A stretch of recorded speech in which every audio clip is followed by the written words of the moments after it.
Tourist family it's overall it's a very good movie. ரொம்ப நல்லா இருந்துச்சு. ரொம்ப ஃபீல் குட்டா, ரொம்ப லைட் ஹார்ட்டடா இருந்துச்சு. ஸோ தேட்டர்லேருந்து வெளில வராம வெளில வரும்போது ஒரு ஹெவி ஹார்ட்டடா இல்லாம ரொம்ப லைட் ஹார்ட்டடா, ஃபீல் குட்டா, குடுத்த காசுக்கு வருதுப்பா. ஓகே, ஒரு நல்ல படம் பார்த்த ஒரு தேட்டர்ல ரொம்ப நாளைக்கு அப்புறம் நல்ல படம் பார்த்த மாதிரி ஒரு ஃபீலிங். கண்டென்ட் ரொம்ப நல்லா இருக்கு.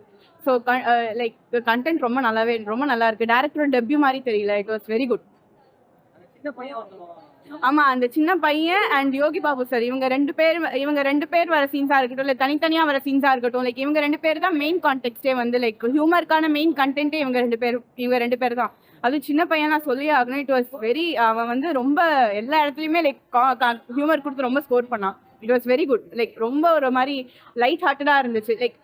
அண்ட் அதே மாதிரி வந்து எமோஷனல் சீன்ஸ்ல வந்து அழ வச்சாங்க. அண்ட் அதே சமயத்துல கடைசியில ஒரு 2 லைன்ஸ், ஜஸ்ட் ஒரு 2 லைன்ஸ் 3 லைன்ஸ் தான் இருக்கும். அதை சொல்லி மொத்தமா அப்படியே அந்த மூட் அப்படியே மாத்திடுவாங்க. ஒரு எமோஷனல்ல இருந்து ஒரு ஹியூமர் கண்டென்ட்டுக்கு அப்படியே மூட மாத்திடுவாங்க. ரொம்ப சூப்பரா இருந்துச்சு படம். கிளைமேக்ஸ் தான் it was very super. Whole ஹார்ட்டடா இருந்துச்சு படம். ஹோல் ஹார்ட்டடா வெளில வரும்போது it was very good movie அப்படின்னு சொல்ற மாதிரி இருந்துச்சு. எல்லாமே ஒவ்வொரு ஆளுமே சரி, ஆக்ட் பண்ண ஒவ்வொருத்தருமே வந்து ரொம்ப எல்லாருமே நல்லா நடிச்சிருக்காங்க. ஒருத்தர் கூட குறை சொல்ற மாதிரியே இல்லை. MS பாஸ்கரா இருக்கட்டும், நெய்பர்ஸா வர எல்லாருமே இருக்கட்டும், ரொம்பவே நல்லா இருந்துச்சு.